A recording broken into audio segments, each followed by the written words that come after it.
जब हम इस ध्यान पर अभ्यास करते हैं तो सुते से ही इसका परिवर्तन होने लगता है। इसकी अवस्था में जब इसकी अवस्था में परिवर्तन होता है तो इसकी स्थिति और परिस्थिति दोनों बदल जाती है। जब स्थिति और परिस्थिति जब दोनों इसकी बदलती हैं तो इसके स्वभाव में भी परिवर्तन आ जाता है। ज़्यादातर साधकों की सबसे बड़ी दुविधा और सबसे बड़ा भ्रम यही रहता है कि मैं किस अवस्था में हूँ। आपने ध्यान की अवस्थाओं को तो रट लिया, जान लिया, सीख लिया, लेकिन ये कौन बताएगा कि जब आप साधना करते हो तो हमारा ध्यान किस अवस्था में है। ये बहुत मुश्किल विषय होता है, इसे कोई नहीं बता सकता है। इसे सिर्फ वही बता सकता है जिसने इस ध्यान साधना को किया होगा और इस मार्ग से चलकर गया होगा। सिर्फ वही बता सकता है। और आपको इस चीज का ध्यान रखना चाहिए, जो वक्तव्य आप सुनते हैं, चाहे मेरी वाणी हो, किसी अन्य की वाणी हो, आपके ध्यान से अगर उन अनुभवों से मैच नहीं करती है तो आप निश्चित कर लेना वो वाणी सत्य नहीं है। क्योंकि सही बात वही बता सकता है जो इस मार्ग से चला है।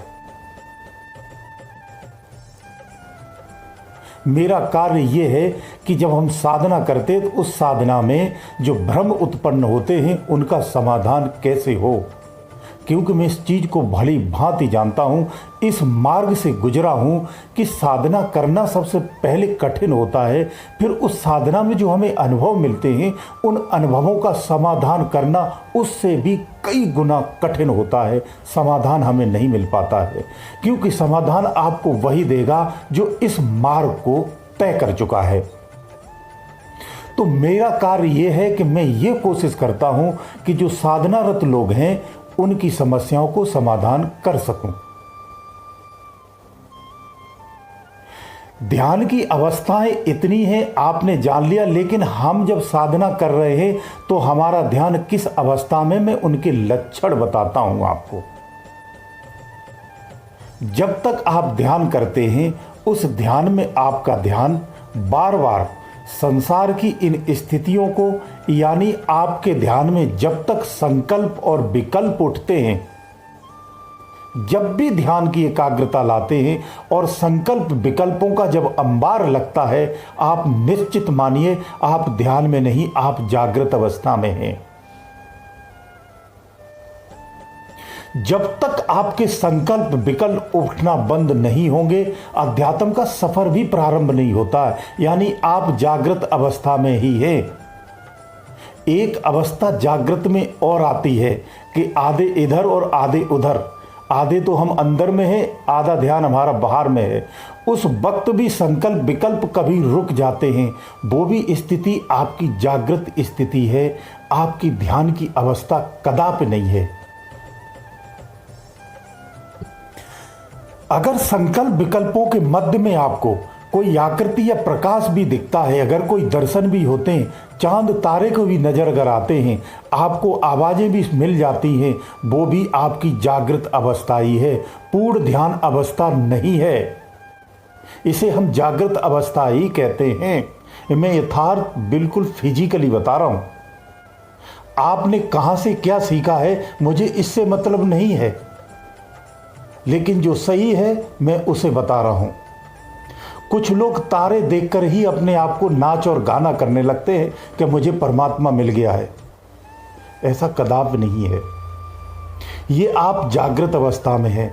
और ये याद रखना, जब तक हमारा ध्यान जागृत अवस्था में है, आप उस सूक्ष्म विज्ञान के एक अंश को भी नहीं जानते हैं, उसकी परछाया को भी नहीं जानते हैं।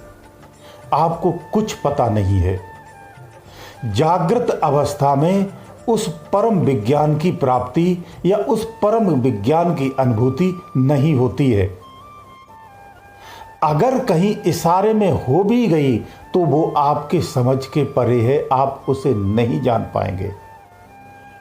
इस अवस्था में लोग बहुत ज़्यादा भ्रमित हो जाते हैं। इसीलिए मैं बार बार कहता हूँ कि ध्यान की अवस्थाओं को जानना परम आवश्यक होता है। जागृत अवस्था बहुत जल्द नहीं जाती है। तो जागृत से हमें सुषुप्ति अवस्था में जाना होता है, स्वप्न अवस्था को त्यागना होता है, लेकिन जागृति के बाद हमारी स्वप्न अवस्था ही आ जाती है। और उस स्वप्न अवस्था में जब हम जाते हैं तो भिन्न भिन्न तरह के दृश्यों को देखते हैं, भिन्न भिन्न तरह की यात्राएं करते हैं। वो आपकी स्वप्न अवस्था होती है। लेकिन आपको बता दूं, जो स्वप्न अवस्था होती है वो स्वप्न अवस्था भी पूर्ण स्वप्न नहीं होती है। उसमें 30% जो होता है वो जागृत अवस्था के ही अंश होते हैं। इसीलिए जब स्वप्न टूटता है, आप पुनः जागृत अवस्था में आते हैं, आप स्वप्न ही भूल जाते हैं।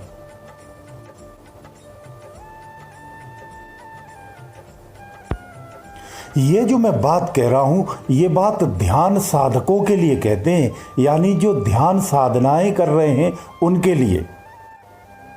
जो बाहरी साधनाएं खुली आंख से करते हैं, मैं उनकी चर्चा नहीं कर रहा हूं। जो ध्यान साधनाएं करते हैं, अंतर में जो ब्रह्म की खोजने का प्रयास करते हैं, मैं उन साधनाओं की बात कर रहा हूं। वो आपकी कोई भी साधना हो। ध्यान साधना में जागृत अवस्था हम उसे कहते हैं कि जब हम ध्यान कर रहे होते हैं तो हमें ये याद रहता है, हमें शरीर का आभास रहता है, हमें अपने त्रिकुटी का आभास होता है, हमें ये पता रहता है कि मैं ध्यान कर रहा हूँ, मैं त्रिकुटी पर ध्यान लगा रहा हूँ, मैं मूलाधार चक्र पर ध्यान लगा रहा हूँ, मैं आज्ञा चक्र पर ध्यान लगा रहा हूँ, या मैं जप कर रहा हूँ। ऐसे जो आभास रहते हैं, ये जागृत अवस्था ही है, यानी आपके ध्यान की जागृत अवस्था है। ये समाधि अवस्था नहीं है। जब स्वादिष्ट अवस्था आती है तो वो अवस्था ही अलग होती है। आज मैं आपको स्वप्न, सुषुप्ति, तुरिया और तुरियातीत इन सब के लक्षण बताऊंगा। किस अवस्था में क्या लक्षण होते हैं, उन लक्षणों से आप पहचान सकते हो कि अभी मैं ध्यान साधना में जो सफ़र कर रहा हूं, हमारा ध्यान किस अवस्था में है। इसके बाद मैं आपको बताऊंगा कि किस अवस्था में, ध्यान की किस अवस्था में क्या क्या उपलब्धियां मिलती हैं, वो भी मैं आपको बताऊंगा और खुल के बताऊंगा, स्पष्ट बताऊंगा। हालांकि कुछ संत हैं जो हमें ऑब्जेक्शन उठाते हैं, कहते हैं आप लोगों को इतना खुल के क्यों बताते हो। तो मेरा तो क्लियर है, मैं इस मार्ग से निकला हूं, मैं एक भुक्तभोगी हूं। साधना करना कठिन है, साधना में मिल गया है, उसको समझना उससे भी कठिन है, क्योंकि उसे समझाने वाला कोई मिलता नहीं है। और इसी कारण उत्तम क्लास के संत यूं ही भटक रहे हैं। मेरा प्रयास है कि जो साधना कर रहे हैं, इतनी कठोरता से, इतनी मेहनत से जो साधनाएं कर रहे हैं, उन्हें समाधान भी मिलना चाहिए, ये उनका हक है। मेरा बस यही प्रयास रहता है। साधना में जब भी आपको धुनिया और आवाजें सुनाई देती हैं, ये भी आपकी जागृत अवस्था का ही अंश है, ये समाधिष्ट अवस्था नहीं है। साधना में अगर आपको बेचैनी होती है, विचलन होता है, घबराहट होती है, गर्मी अधिक लगती है, व्याकुलता अधिक आ रही है, पसीना बहुत आ रहा है, ध्यान की अवस्था बदल रही है, ये तो निश्चित संकेत हैं, लेकिन ये भी अवस्था अभी जागृत की ही है। ध्यान में अगर आपको बार बार कोई चीज़ अचानक से याद आ रही है और आप उठ के उस कार्य के लिए चले जाते हैं, या किसी की आवाज़ आते हुए, कोई पुकारते हुए ऐसा महसूस होता है, या किसी अन्य आवाज़ की आहुति हो रही है, अनुभूति हो रही है, ये भी आपकी जागृत अवस्था का ही अंश है। जब तक तुम्हें ये आभास है कि मैं ध्यान कर रहा हूँ, मैं ध्यान मग्न हूँ, मैं ध्यान लगाने का प्रयास कर रहा हूँ, मैं अपने चित्त को टिकाने का प्रयास कर रहा हूँ, मैं भजन कर रहा हूँ, मैं स्तुति कर रहा हूँ, मैं पूजन कर रहा हूँ, मैं वंदन कर रहा हूँ, मैं उस परमपिता परमात्मा को याद कर रहा हूँ, मैं अपने सतगुरु को याद कर रहा हूँ, मैं समस्त देवताओं को याद कर रहा हूँ, ये आपकी जागृत अवस्था है। आप आसन पे थक जा रहे हैं, आपके घुटनों में दर्द होने लगा है, आपको प्यास लग रही है, आपको भूख लग रही है, आपको लगता है कि काफ़ी समय हो गया मुझे साधना करते हुए, ये सब जागृत अवस्था के ही लक्षण हैं। माला फेरते हुए माला की गिनती कर रहे हो और आप जप करते जा रहे हैं, माला की एक एक अंगुली से खसकाते हुए गिनती का आभास करते जा रहे हैं। आप किसी दृश्य को देखते हुए जप कर रहे हैं और आप एक आसन पर बैठकर के निश्चित कर रहे हैं कि मुझे इतने समय तक जप करना है। ये आपकी जागृत अवस्था है। जो जागृत अवस्थाओं में मालाएं बरसों तक जपते रहते हैं, उन्हें कोई उपलब्धि नहीं मिलती है। उसका सिर्फ कारण यही है कि वो जागृत अवस्था में ध्यान को लगा रहे हैं। वो पूर्ण ध्यान में रहते हैं और माला जपते रहते हैं और उस माला का उन्हें पूर्ण ज्ञात रहता है कि हमारी पूरी माला हो गई, अब 2 माला हो गई, अब 3 हो गई, अब 4 हो गई, अब 5 हो गई, अब 6 हो गई, अब 7 हो गई, अब संपूर्ण माला हो गई। ये जागृत अवस्था का ही ध्यान है। ध्यान रखना ऐसी अवस्था में जो भी साधनाएं करते हैं उनमें उपलब्धियां बहुत मुश्किल से मिलती हैं और बरसों बरसांत के बाद मिलती हैं। वो पूर्ण से कभी समाधिष्ट हो ही नहीं पाते। जब तक जागृत अवस्था आपकी नहीं जाएगी तब तक आप समाधिष्ट नहीं हो सकते हैं। समाधिष्ट होने का मतलब होता है आप जप भी भूल जाएंगे, आप माला भी भूल जाएंगे, आप अपने आसन को भूल जाएंगे, आप कहाँ बैठे ये भी भूल जाएंगे। तन मन की सुध नहीं रहेगी, उसे समाधिष्ट होना कहते हैं। फिर जप कहाँ रहा? तो जो समाधिष्ट होते हैं वो जप नहीं कर पाते हैं। जब तक आप जागृत अवस्था में हैं तभी तक आपका जप चलता है, तदुपरांत जप समाप्त हो जाता है। इसीलिए ये ध्यान की समस्त जागृत अवस्था ही हैं और जागृत अवस्था में बहुत संघर्ष है। अध्यात्म का जिस विज्ञान को आप पाना चाहते हैं वो अभी बहुत दूर है। आप उसके लिए पूर्ण रूप से तैयार नहीं हुए हैं।